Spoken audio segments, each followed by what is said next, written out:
नमस्ते दोस्तों। आज मैं तुम लोगों को सुनाऊंगा एक भिखारी की कहानी। एक भिखारिया जाता है एक गांव में भीख मांगने। और इसको कोई भीख देता है, कोई नहीं देता है, कोई इसको मारते हैं, फिर भी इसके मुंह से यही निकलता है, भगवान तुम्हारे पापों को माफ करे। ये भीख मांगता मांगता जाता है एक सेठ के घर। तो उस दिन उस सेठ के कारोबार में बड़ा नुकसान हुआ। तो सेठ ने इसको बुरा भला कह के और इसके सर में पत्थर मारा और बोला कि तुम लोगों ने ये भीख मांगने का कारोबार खोल के रखा हुआ है, क्यों नहीं जाके तुम अपना पसीना बहा के और काम धंधा करते। इसको सेठ ने पत्थर मारा भिखारी को, इसके सर से खून बहने लगा और फिर भी यही कहने लगा, भगवान तुम्हारे पापों को माफ करे। वो सेठ इतना सुनकर सेठ हैरान हो गया और वो भीख मांगता मांगता जा रहा था आगे और सेठ इसके पीछे पीछे जाने लगा। जाते जाते कोई इसको मारता है, कोई इसको धक्के देते हैं, कोई दे या नहीं दे, कोई मारे, फिर भी इस भिखारी के मुंह से इतना ही निकलता है, भगवान तुम्हारे पापों को माफ करे। जाते जाते जब रात हुई तो ये भिखारी आपके अपने घर गया। भिखारी अपने घर गया तो सेठ इसके पीछे पीछे जाने लगा।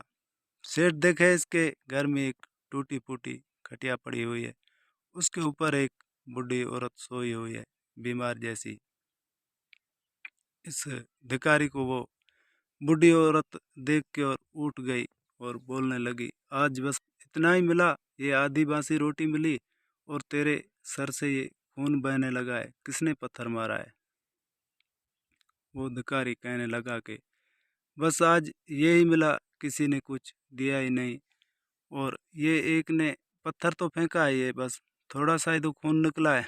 इतना कह के और दोनों वो आधी जो रोटी थी दोनों खाने लगे।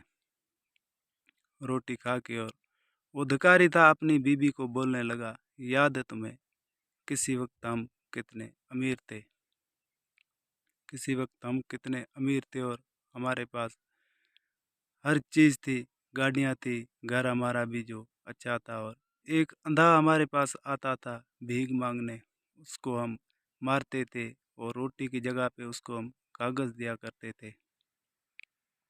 उस वक्त वो बूढ़ी औरत उस अपने पति को बोलने लगी, हाँ, मैंने उसको एक बार मारा भी था, और वो कहता था कि तुम्हारे किए की सज़ा तुम्हारे को भगवान ज़रूरी देगा। वो भिखारी बोलता है, इसलिए मैं किसी को बद्दुआ नहीं देता, कि मैं नहीं सोचता कि कभी मेरे जैसा किसी का हाल हो जाए। कोई दे ना दे, मेरे मुंह से बस इतना ही निकलता है, भगवान तुम्हारे पापों को माफ़ करे। वो सेठ था जो वो दरवाजे के बाहर खड़ा हुआ था, ये सारा कुछ सुन के और चला गया अपने घर, चला गया घर।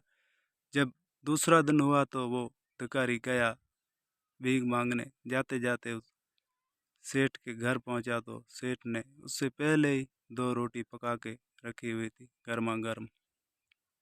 जब वो भिखारी आया तो भिखारी को सेठ बोलने लगा, बस बाबा माफ़ करना, आज के बाद मैं किसी को कुछ ऊपर वाले के नाम पे दूं या नहीं दूं, फिर भी मैं किसी को मारूंगा नहीं, क्योंकि भगवान जो है हर किसी के कारनामों की सज़ा ज़रूरी देता है। कोई अच्छा करे, कोई बुरा करे, लेकिन भगवान जो है हर किसी को अपने किए की सज़ा ज़रूरी देगा। नमस्ते दोस्तों, ये कहानी तुम लोगों को पसंद आई हो तो सब्सक्राइब लाजमी करना, मेहरबानी।